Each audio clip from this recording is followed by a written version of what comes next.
What if the way we respond to disasters didn't just restore power, but reimagined it entirely?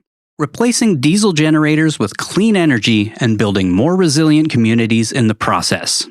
On today's episode, we talk with Will Haggard, the founding director of the Footprint Project, an organization working on the front lines of climate disasters to deliver renewable energy solutions when they're needed most. Faced with the challenge of operating in chaotic, high-pressure environments while coordinating volunteers, managing logistics, and deploying rapidly scalable energy systems, the team needed a way to stay organized, responsive, and efficient. By using Jotform Enterprise, Footprint Project has streamlined everything from volunteer intake and deployment coordination to data collection in the field, helping them move faster and make smarter decisions when every second counts. Welcome to Momentum, a podcast by Jotform where we talk about the technology, productivity tips, insights, and best practices that help us move forward in business and in life. Let's get started. 3, 2, 1. Liftoff. We have a liftoff.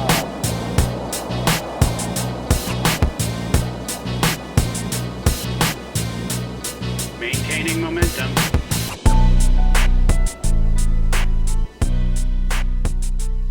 Well, hi, Will. So nice to formally meet you. I know we've been talking back and forth a little bit over the last couple of weeks. I'm so excited to finally meet you and get to talk a little bit about the Footprint Project. Oh, thanks so much for having me. It's a joy to be here. Right on. Do you want to just start with kind of a quick introduction to yourself and then maybe just an overview of what the Footprint Project is and what all you do out there in the community? Yeah, for sure. So my name is Will Haggard. I work as the founding director of Footprint. We are a now 17-ish people. We just hired a bunch of folks in the last couple months, based in New Orleans. And then we have a regional office in Asheville, North Carolina. And our mission as a nonprofit disaster service organization is to help build back greener after climate disasters by mobilizing cleaner energy infrastructure to communities in crisis. So we operate a fleet of mobile, renewable microgrid infrastructure that we move around to offset carbon and fossil fuel use during major disaster events. Yeah, that's an amazing cause. It makes me wonder, like, how did you get started? How did that whole project begin? I mean, I guess you saw a need and filled it. Yeah, and in an odd kind of circumstances, we saw needs, and this is a group of, I kind of started this back in 2016, 2017. We founded in 2018 incorporated as a nonprofit. And I started banging it. So I started banging my head against this wall years ago. And then slowly, a lot of people also joined me in banging my head against this wall. And I think we're starting to see some cracks in the wall as the more heads we get banging on it. But the long and short I'll try to make this a short story, but no, take your time.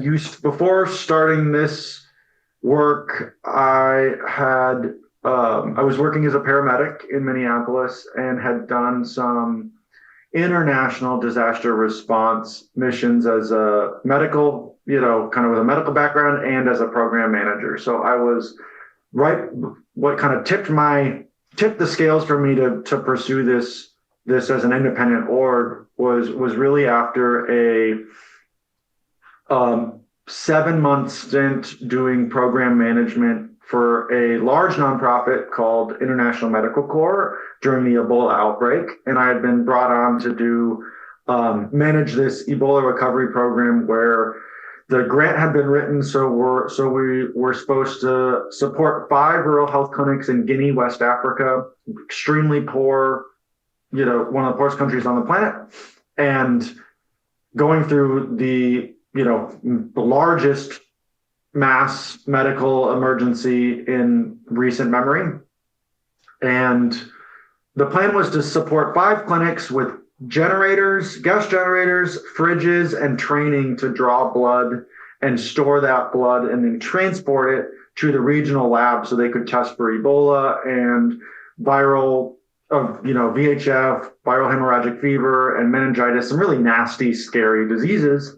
And they needed their fridges to work. And so the original plan was buy generators, hope, reimburse those clinics for gas to run the generators, hope the generators don't break so the fridges stay cold so the blood, just this chain of infrastructure. And I had heard about solar refrigeration and I was like, wow, our current plan sounds really hard, pretty risky, expensive, and cash transfer in really poor countries, reimbursement can be, particularly at an infrastructure level, can be messy. So I was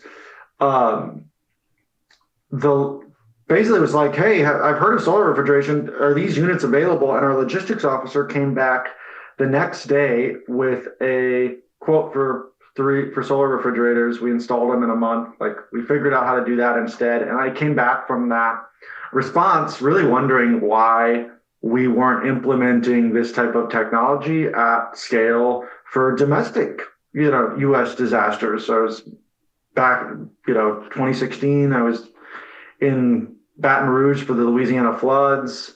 And we kind of now it's been about 10 years of running around to different disasters and it's like the same thing, different place. We send gas generators on gas trucks to run aid stations that are distributing bottled water that is pallets of plastic and distribute plastic tarps that go on roofs. So the disaster response industry is really a fossil fuel supply chain that is pushing a bunch of legacy infrastructure and legacy tech into communities that are getting repeatedly affected by these major climate events. And we really need to break that feedback loop. And it's one of those things I couldn't really look away from, and started tinkering with solar and battery solutions for running fridges and communications and cell phones, and just started moving them around to U.S. disasters and offering them up to partner responders. And here we are now, 8 years later, scaling the effort to deliver sustainable infrastructure solutions at scale for U.S. and now international disasters. Wow. That's fascinating, because you don't even really, when it comes to a disaster, you're just like, whatever you can get to them as quick as possible. So people, I don't think about these types of things. They're just kind of like, well, whatever's available, let's just go right now. So to be thinking, like, forward thinking like that is, I feel like a lot of people haven't really put that type of thought into disaster relief. So it's pretty cool. That's a very cool cause.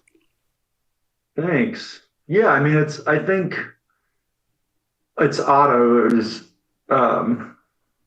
I've been doing more like speaking to different groups of people, and I was at an event last week and I asked the crowd, there was about maybe 200 people in the room, how many people have, in the last year been affected, lived for a day. This is in US, in the US for a power outage. And I'm actually surprised that, like, there are more. I think what we don't realize how many people have been affected by these events these days. Like, we are collectively living through a major transition, both in terms of our energy and how we power our life, our homes, our lifestyle. Like, the energy transition is one thing, but also the amount of people that have been affected or know or have a close friend or a family member that has, lost their house in a flood in the last 10 years, or been affected by a fire, or is actively planning for the next power safety shutoff due to, like, we are collectively living through a unique period of human history. And I think we need to be sharing our stories and learning from each other so that we can get through this together. Because I think a lot of the media, a lot of our collective media says that like when a disaster happens, everything falls apart, right? Mhm. Everyone turns to, the zombies come and we need to stockpile food and, hold out in yourself. And the reality is that every disaster I've ever seen and every disaster that I've ever read about, it's the people that come out the strongest are the ones that work together to survive. And that's the story of human history. So I think we're just part of our goal in Footprint is to share not just that there are new technology solutions that can help communities survive cascading climate events, but also that disaster response and recovery is a team sport. We've never survived disasters by holding up alone and hiding. It's always by barbecuing in the streets because your food is about to go bad, so you might as well cook for your neighbors. Yep. Yeah, coming together. Yeah, it's kind of the name of the game. There's no other way to really do it. Nope. It's how we've gotten here for the last 200 million years. It's how we'll get through the next. Yeah. But it's inspiring to hear, you trying to, foster a new way of responding to these kinds of disasters. Yeah, it's very cool. You have supported tens of thousands of people at this point. Are there any stories that really stick out that kind of have left you inspired long term? So many. I'll just pick a couple, but I'm happy to elaborate. I think one of my more recent stories was, so this is after Hurricane Helene in Western North Carolina, which was our largest response to date. It was the first time we were able to hire people to stay, from the community to work the long-term recovery. And now we have a 5-person staff out there and a regional hub. And in the early days, we got this request for, we had delivered a bunch of mobile microgrid tech and had powered up over 100 sites in that early rapid response phase. And one of those sites was a small rural community nonprofit called WAMI. And they're basically like a housing support nonprofit. And they way up in the mountains, kind of like 2 hours, maybe an hour, an hour and a half up, based on how the roads were north of Asheville. And they had called us and they're like, yeah, we will, whatever you can get us, the power's going to be out for a while. Any battery portable solutions anything you got, we'll take it, which is pretty classic requests when there's a major event. It's like, really, power? Whatever. Yeah. Anything that keeps us from having to drive 4 hours and wait in the gas line for 8 hours, we'll take everything you got. And so we loaded up a truck and brought a bunch of portable, and these are pretty small battery generators, like little solar kits we call them lunch boxes because they look like the size of a lunchbox. And our team went out there, and I remember them telling us this when they got back from that day, that they set up there's two leaders of that organization that immediately was like, oh, let's learn how these work. And our team trained them, and right out of the gate, our team was saying, they immediately were like, all right, this unit needs to go to Mr. Jones that's in the electric wheelchair a mile out down the road. This unit should go to, Miss, I'm not going to, names, or we're not going to do that, but go to this person who is on oxygen or on a CPAP. And they got the units, they trained up, and they just immediately knew where these assets could be utilized for their community. And for me, that I tell that story because it shows in my mind what our job is during those disasters. And it's really we're really not the group that is delivering we're not giving away meals to people that are hungry. We're not taking people's blood pressure or putting Band-Aids on people that are hurt. We're very much like a back of house or behind the scenes infrastructure service provider. And that allows the groups that are doing the real front of house, the real work to serve their community better. And like, what I love about that kind of like moment with WWAMI is that like, we don't need to know where Mr. Jones is, or like, what we need to do is get the tech to the people that know where the people need it, right? Like, and those groups exist all over the country, right? So I think the goal here is to outfit the frontline workers with tools that they need to do their jobs better. And like, that's our job, is to get the frontline groups climate survival technologies that will allow them to keep their communities safe during the next storm. And that's like, we don't really need to overthink this, right? Like, get the equipment out, train people how to use it, and they will know where it needs to go. Yeah.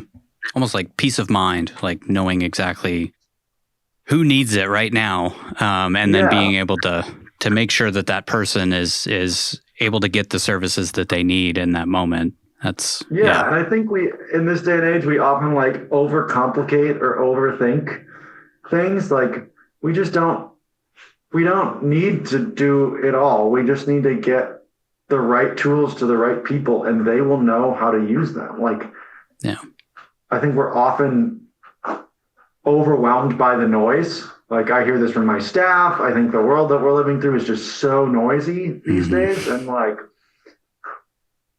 I think those moments of like clarity are really, they give me a lot of hope, because it's like, these people they know how to survive out there. We just need to get them the right tools.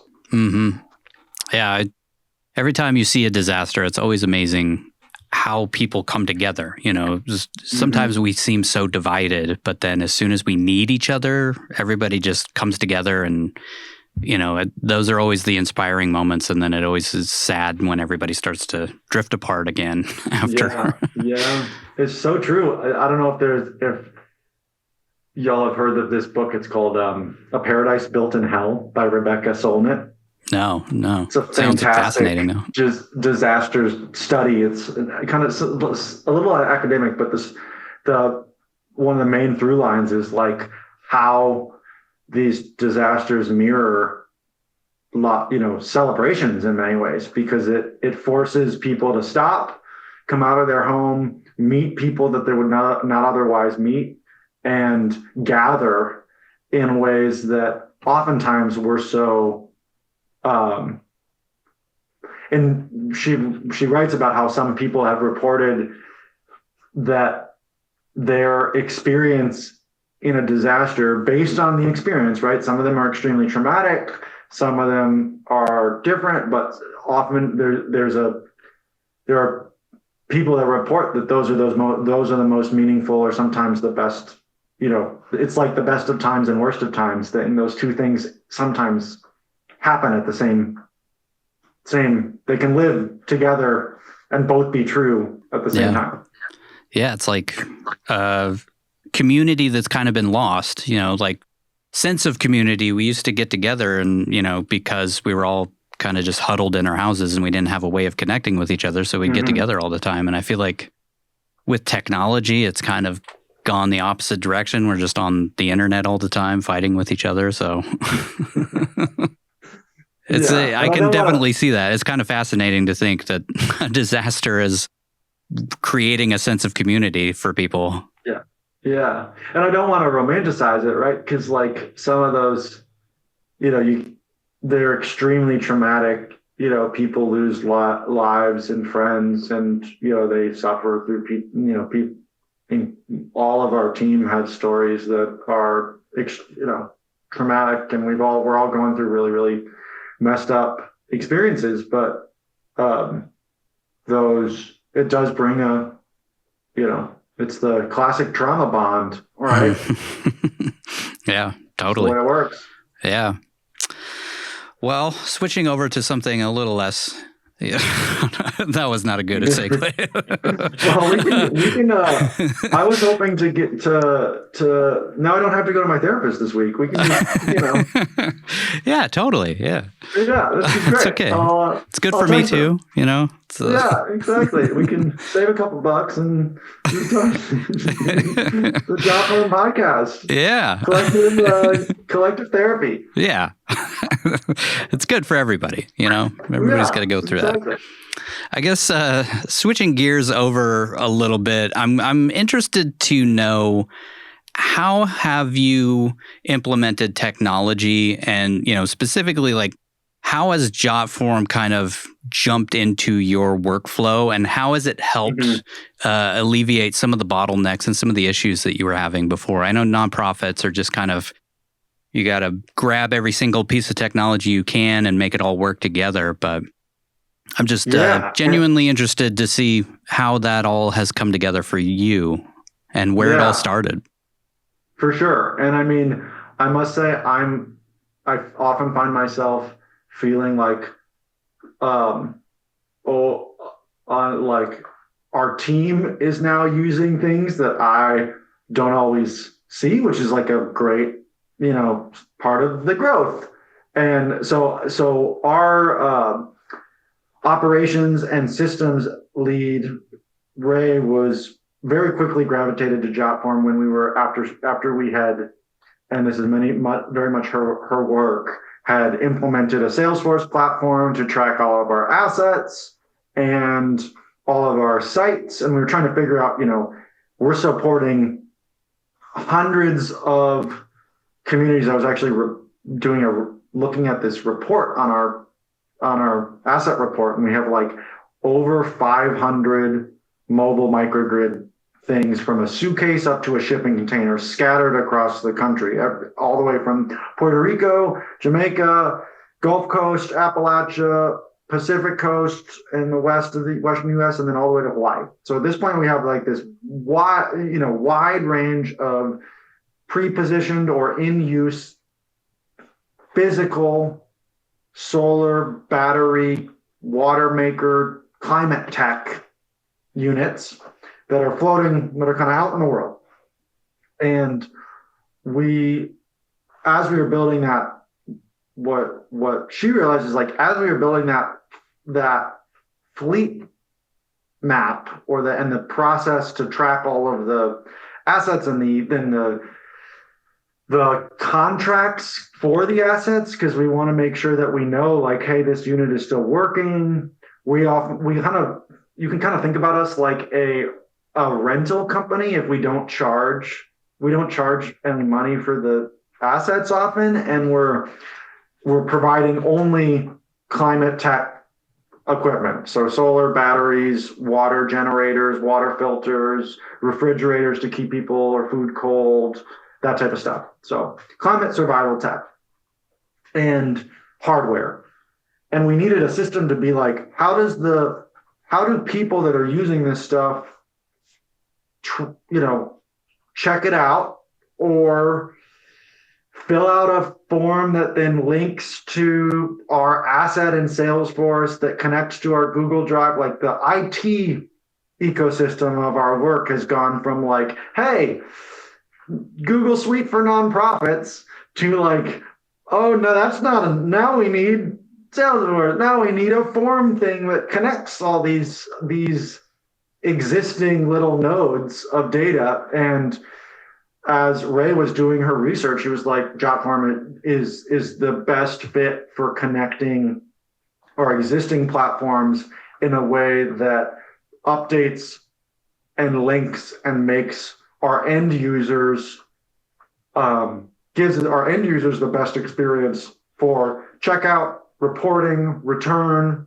We have our trailer towing checklists. Like, we have internal sheets that we use for, hey, if we need to tow a trailer, we check this out, and that gives us make sure that we're all making sure the tires are full, inflated, the lights, the brake lights work, all that stuff. So we use it. It started with a how do we connect our disparate IT systems, and then has quickly become like a platform for a lot of our internal and external data collection.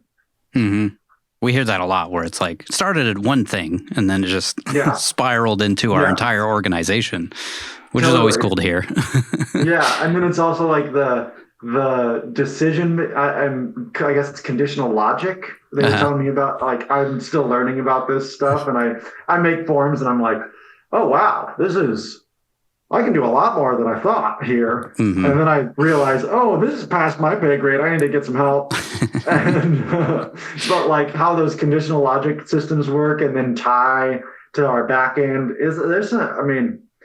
it's just amazing what really simple interventions can do. It's like that classic thing of like the things that look really simple are often super complex. Yeah. And yeah, I feel often like when I'm working with these platforms and how Jotform connects them all, I'm like, wow, that's surprisingly simple. And I know there was probably, I don't know, hundreds, if tens of thousands, if not like millions of human labor hours that have gone into building something that makes our very specific need like achievable really easily. Yeah, that's kind of the name of the game at Jotform is trying to make it as easy as possible to do insanely complex things. Yeah. It's a fun puzzle. Yeah, it's amazing. Like when I first started, I was like, oh, it's just a form company. This will be a boring, like I've started as a freelancer and I was just filming videos for Jotform, and I was like, oh, how interesting could we possibly make this thing? And then when I started like going out and filming case studies with different users and stuff, I was blown away by how everybody's using it and how much more complex it's gotten over the years since then. Like it's crazy how many things you can do. You can basically run an entire business just on Jotform. Mm-hmm. Yeah, and I find it's impressive to see how all of these, like the software ecosystems, how they fit together like puzzle pieces and as those pieces, each of those pieces, whether it's Jotform or Google Suite or Salesforce or our IT, like our connectivity solutions, or, as they bleed over into hardware where we're like remotely monitoring our physical energy assets, and like the bridge between the internet or the whatever this universe that we're talking through and the physical, hey, this person is powering their insulin refrigerator off of this thing, and that is providing real direct human benefit, and how all these pieces could fit together to make that happen. Mm-hmm. And I don't know, I'd love to see like there's a lot of mapping that could be done to show. And then the pieces like Jotform, I'm sure has evolved a lot, like even from when we started using it to now. And so it's like trying to build a puzzle as the puzzle pieces are changing. Yeah.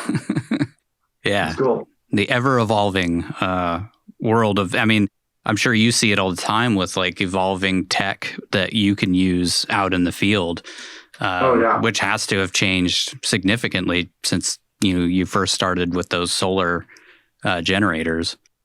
Oh yeah, it's wild. Like back in 2018, 2019, we were like, there were not these all-in-one solutions on the market. Like now you can just go to REI and like buy this thing that'll keep your fridge running for 4 hours, or people are building entire microgrids by themselves using stuff they can order on Amazon. Like that did not exist when I remember we were building our first portable solar generators with community groups, because we couldn't like that was what was available, right? At that to power what they needed to power.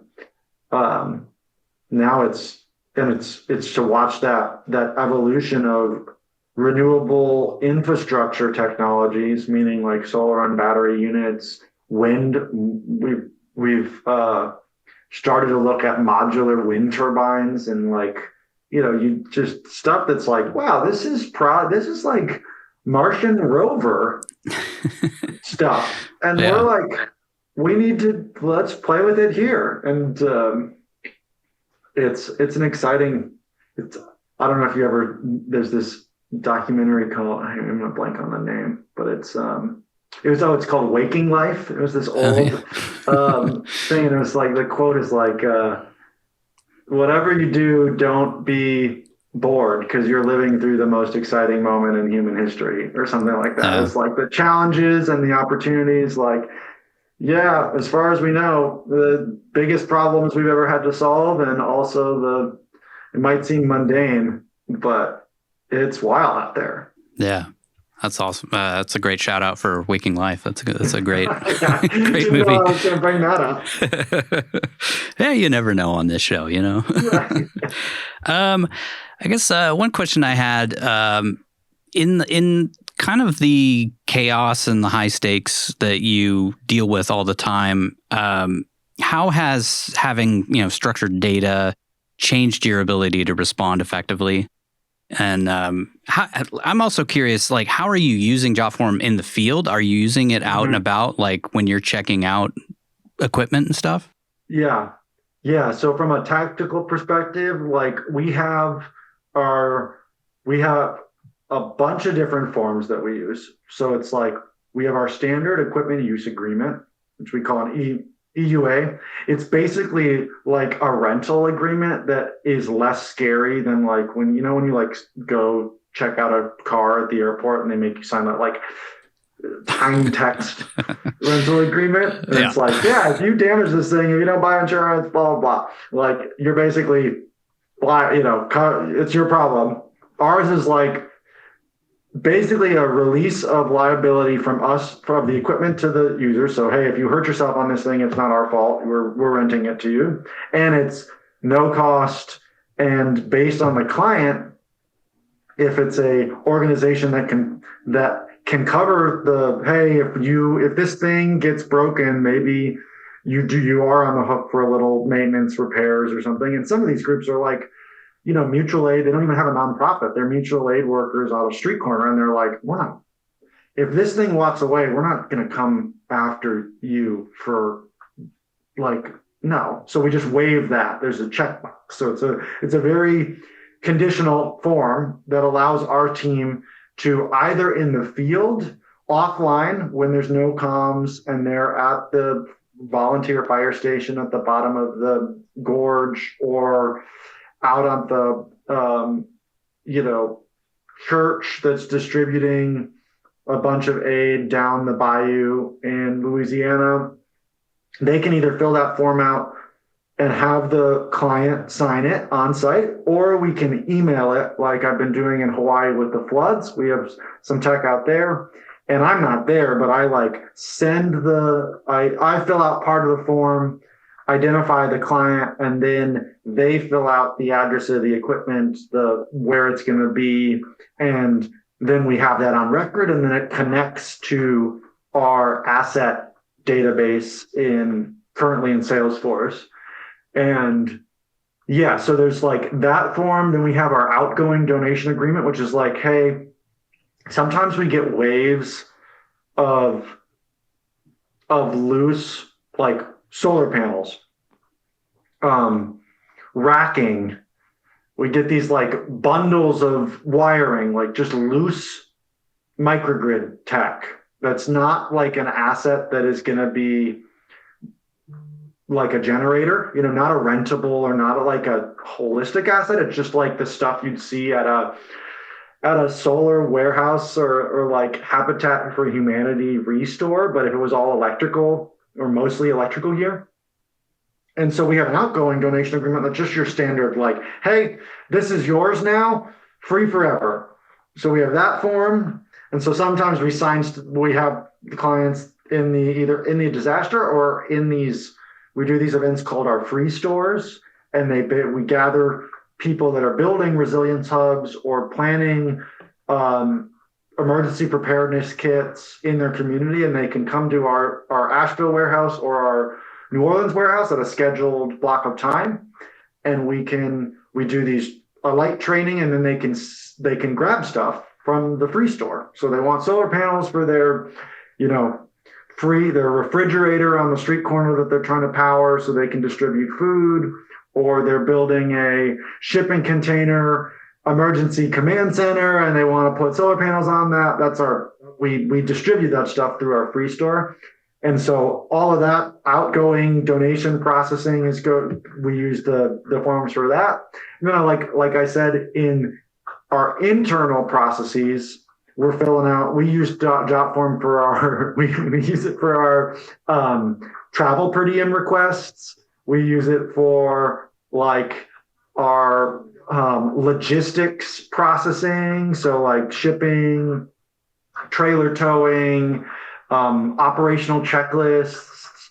And we've done it for in-kind donation receiving. So like when a solar company says, I have a megawatt of solar panels, and they're scattered at 5 different, all these warehouses across the U.S. If you want them, you gotta we want to give them to you. And then we say yeah, can you fill out this shipping form? And then that correlates to all of our processes. So yeah, in the field, it's mostly our standard equipment use agreement or our outgoing donation agreement. And that's when we're hey, we're either giving this to you for free for a while or we're giving it to you for free forever.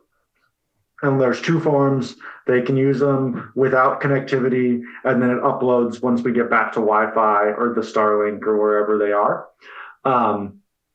Yeah, that's our bread and butter disaster Jotform use. That and the trailer towing checklist, because we always want to make sure if we're towing assets that we're checking tires, making sure all the doors are locked, making sure the solar panels are cinched down to the asset. And yeah, that's I was going to ask about the donations. If you're taking donations through Jotform, or do you have a separate service for that?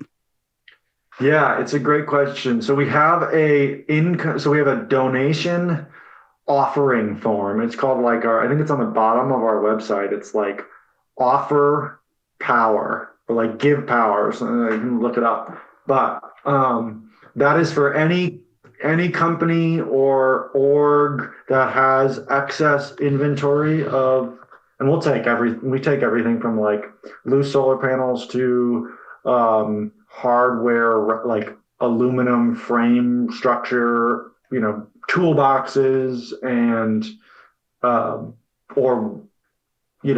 more as long as it's moving the needle towards either providing a meaningful benefit in a disaster for one of our clients or reducing fossil fuel use in the field, and it works. If the donation is actually useful, we will probably take it. Mm-hmm. And that is all an in-kind funnel form that is hosted on Jotform, and that allows companies or individuals or you name it to offer up their tech. And we've also started to do, which is kind of cool, that I'm excited to build out, is as the renewables microgrid industry has grown, we're seeing a lot more people that are hey, well, I'm a solar company that is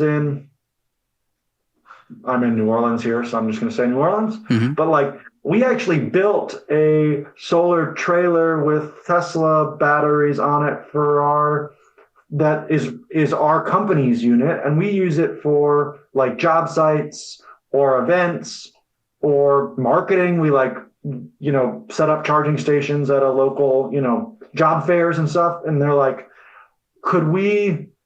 if there's a disaster, would you guys be interested in using it? You can't have it forever, footprint, but we would love to get it out. Like if you have a group that needs it, like we could totally let it fly, roam, respond for a couple weeks. And as long as we know that we're going to get it back and that y'all will insure it, right? So it's like, because these are pretty fancy assets, like as long as it's not going to get lost, stolen, or damaged, we would love to see it serve our community.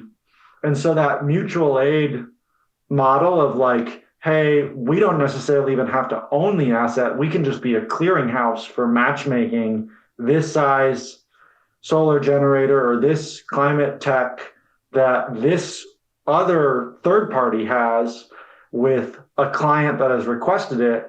That for me is like, oh wow, we don't even need to be the bottleneck. We can just be a clearinghouse of these assets during emergencies. And for me, that is like where we're taking, like we've started to play with those different forms, but now we're getting into like, what form does that person sign, and then automate? How does it, knowing what their asset size is, whether it's a microgrid the size of a shipping container or a unit the size of a suitcase, what client that has requested an asset through our Jotform request, how do we matchmake those and send them automate the contracts? And then we could even potentially have a delivery setup that's it doesn't even come to our warehouse. It goes straight from that site to that aid station or that Red Cross tent or the church that's serving, and we just cover some costs, align the incentives, and make sure everybody's getting what they know what they're getting. Mm-hmm. Yeah. One thing I was thinking about when I knew I was going to be talking about how you guys are using Jotform is the ability to take all of the information in offline. Because I'm like, how often are you even going to have internet capabilities when you're out in the field responding to these disasters? I mean, that has to be a whole workflow in and of itself, like having all of those forms save and then upload after you get back to Wi-Fi. Oh, it's so important. And like, that was definitely one of the critical, like when Ray was doing the market research on like, hey, what things do we need out of a platform that can, which boxes are need to have versus nice to have. Mm-hmm. And the offline workflow system was critical. What I find interesting about, like, we were doing this work, maybe she was, we were, and I say we, but it was really her, architect of this stuff was building this thing probably 2-3 years ago. And we're starting to build it, starting to design it. And we, in that time, it's just wild that what the moment in time we're living through. Now we, like in the last 2 years, now it's like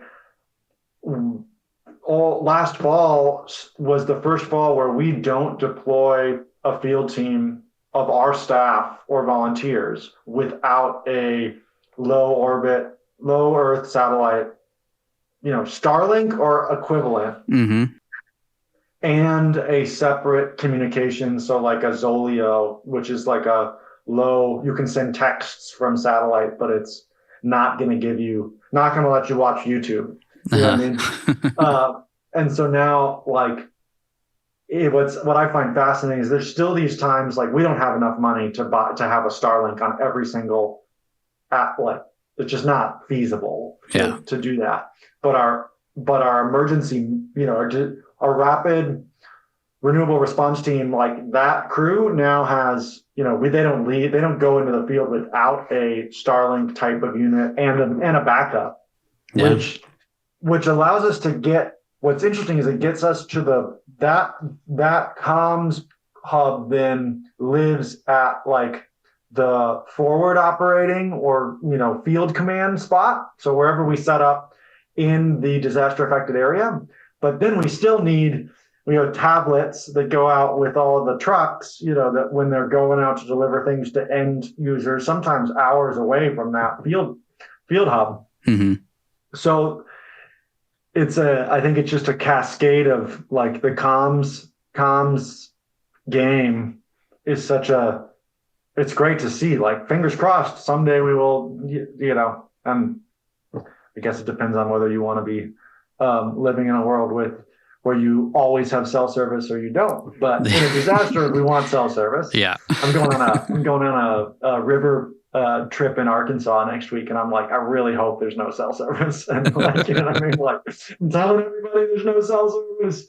Really hope that I somehow get lucky. Maybe I'll just like airplane mode it and not look. I feel you, because I just took a 3-day weekend where I just took my phone and just shut it off and put it away. I was like, I just need a break.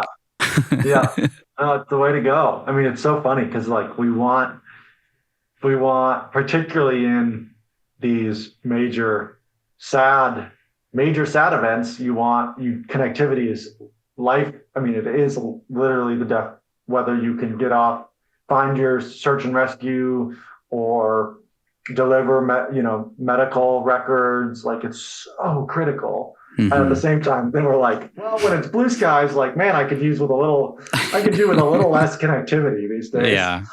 But I mean, stuff like Starlink has got to be just a huge game changer for organizations like yourself. Totally. I mean, I think the reality is like, when I started this work, meaning my first disaster deployment was in 2013, which is, so 13 years ago. And the aid hub, the field office that I was living out of in Tacloban in the Philippines after Typhoon Haiyan was running this like giant, it was called a BGAN. And it's like this, it looks like a dish network thing. Yeah. And it was like, I don't even know how many, $10,000 back then to buy. And then like, you could only get, it was very low bandwidth. So you had to send emails really carefully, and like only certain people could get access to it. And it was a whole thing because there was like 3 logistics people and two medical teams of each like 10 to 15 people that were running out of that space, living in this little, this compound. And now you look at it and you're like, oh, how the world has changed. Yeah, I feel like my dad, you know what I mean? Like, back then, before the internet. And I'm way back when you could disconnect in places you went. Now you can just strap a little rectangle to the roof and you've got internet everywhere you go. Yeah, and it's weird because now our game, like with the power thing, is like Starlinks don't work without, this is like a huge, what we saw in Hurricane Melissa in Jamaica last fall, which was the only major hurricane that hit in the Caribbean area that we responded to. We had Starlink had sent up like hundreds of their units, but they didn't have power. Like you need to plug those things into something to get comms. So we had shipped 200 solar suitcase, like lunch boxes, these little power packs. We do not call them microgrids. Those are like giveaway, using free outgoing donation, permanent. Like, we're never going to try to get those back, right? They are going to go and go. But they paired with Starlink, and then we got them through Kingston, got them to the airport, paired them with the Starlink delivery. So it was like one battery, one solar panel suitcase thing, and one Starlink. And then they packaged them in and then dropped them via helicopter all across Western Jamaica. And those things played a significant role in getting all of the emergency operation centers, the health centers, the fire stations, the schools, the ability to report, like to send, hey, we're either okay, or hey, we need a medevac, or this person, we have 15 people living in this school, Hmm. It's critical. So like, it's funny how the comms and power relationship are so, you kind of, you don't really want power without comms, and you can't have comms without power. Uh-huh. Yeah. It's kind of a game changer. I mean, I guess kind of on that tip, looking ahead, what do you think? What's the next 10 years look like for disaster recovery? What new fascinating technology is going to change next? Oh man, I think like, and I struggle with the world that we're living in the sense of I've read some articles about this dual use, stuff. I don't know if you follow that term of like, hey, the same tech that can be used to hurt people can be used to help people. Yes, the same tech that can be used to help people can hurt people. Like it's a double-edged sword scenario.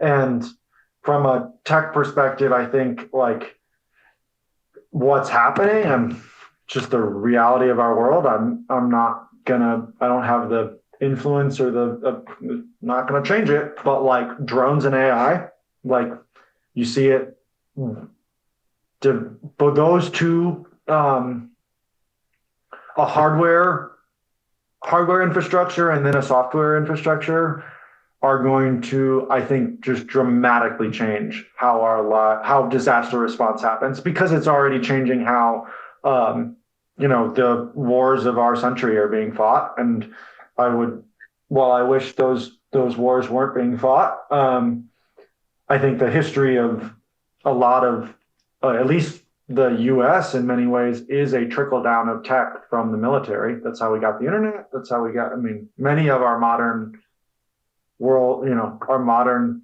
civilian infrastructure is a offshoot of military tech. And so I know groups, particularly the big corporates, Amazon, Verizon, you name it, are using drones to do, scan areas for, they were using them to find bodies after Hurricane Helene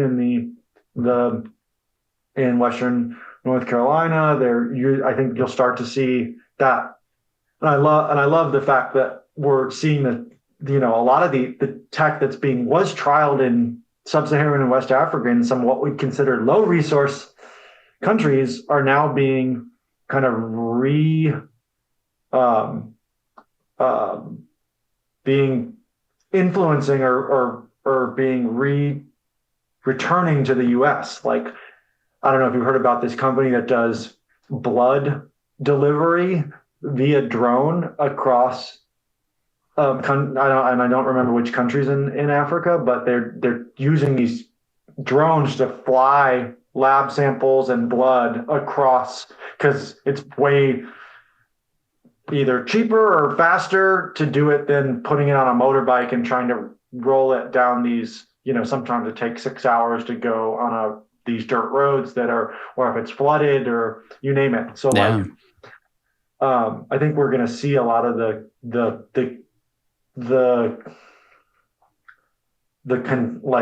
the same stuff that is serving what we would consider the lower resource countries are going to be critical to what we would consider our higher resource disaster needs.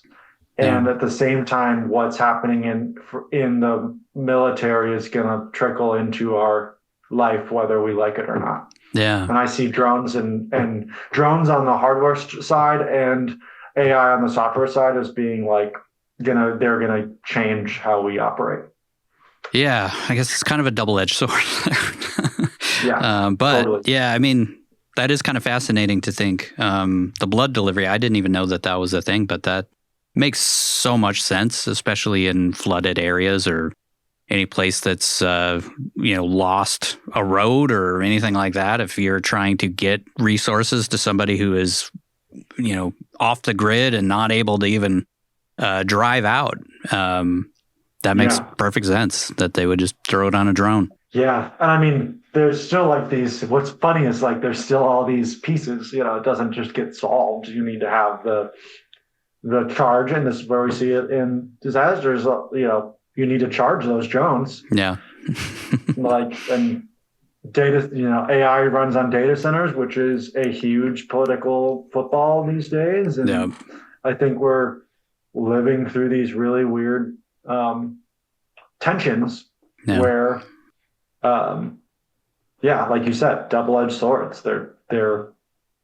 I wish we could chart, different courses, but we are living through things we can't control. Yeah. And we have to use the tools that we have to keep the folks that we know, love, and are mandated to protect. Like that, our job is to get these tools into the hands of folks that don't often get the cool tools, and how they use them is really up to them. Yeah. I always like the analogy of, you got to navigate the rapids and hopefully you can get to clear water, and, eventually, hopefully everything will be a little smoother, and hopefully we're not heading towards a waterfall. Yeah. Well, and if we are, we'll go over it together. Yeah. For better or worse. Yeah. I guess kind of one of my wrap-up questions here is if somebody wants to, if anybody listening wants to make an impact, where should they focus? Yeah, I mean, I love this question because I think, I have to give the answer first as I, as the director at Footprint. My job is to raise money. So give all your money to us and we'll do really good things with it. You can go to our website and donate. I got to get that one out there first. Mm-hmm. You can also volunteer. We have opportunities, growing opportunities in the Gulf South and Appalachia in particular, because that's where our staff hubs are. But there are, keep an eye out, sign up for our volunteer list and get involved if you're interested in the work that we do. But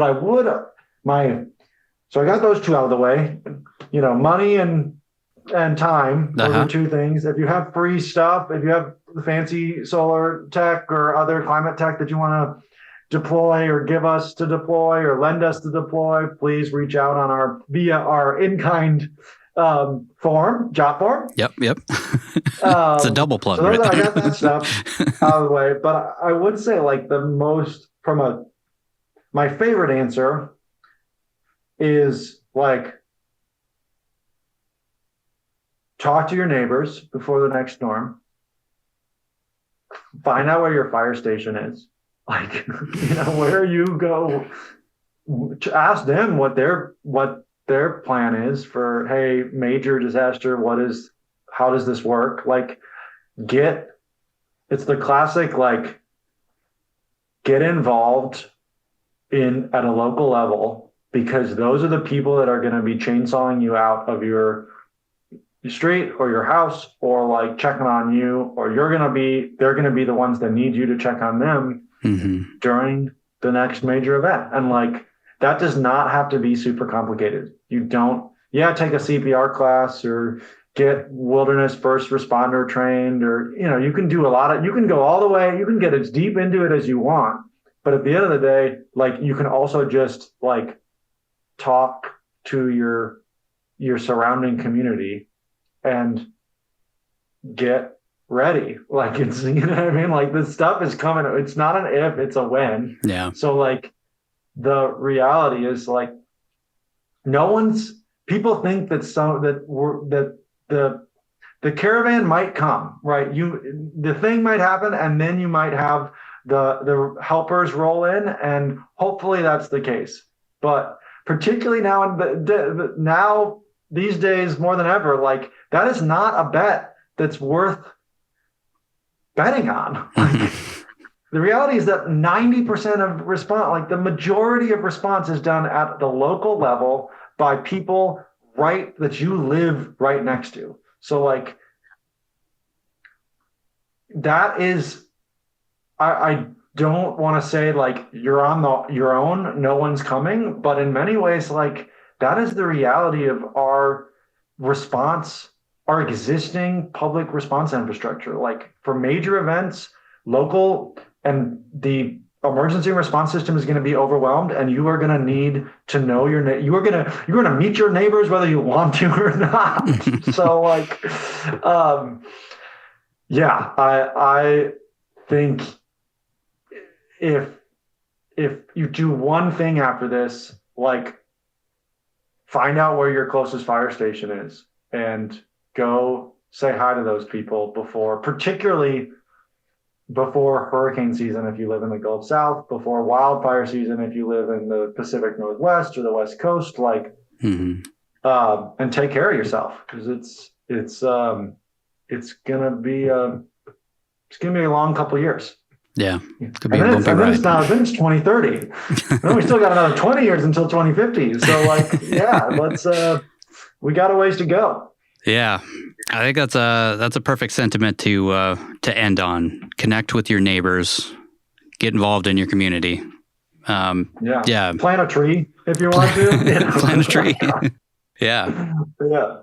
Well, I can't thank you enough. Water system. Yeah, no, I'm just joking. Install a water system. Yeah. Put a sprinkler on your roof. Yeah, exactly. Well, I can't thank you enough for being on the show, and I mean, it's really inspiring stuff. And these are, I love when we can chat with someone like yourself who is doing something great out in the world and kind of shed more light on the impact that you're having in the world and a little bit of how technology helps you out. Oh, it was such a privilege. I love talking about these. Yeah, this is a great conversation, and we were grateful for the, tech doesn't solve it all, but it does help. And we're living through a unique moment in human history, and a combination of tech and humanism. Mm-hmm. Little tech and a little humanity can go a long way. Yeah, combining the two. I think has been lost. We're going so hard on the tech, but we need to come back to the humanity a little bit. But, yeah, and we'll be able to figure this one out. Yeah, I hope so. Cool. Well, thanks, Will. It was an absolute pleasure to talk to you, and hopefully we can chat again very soon. Sounds good. Thanks for having me.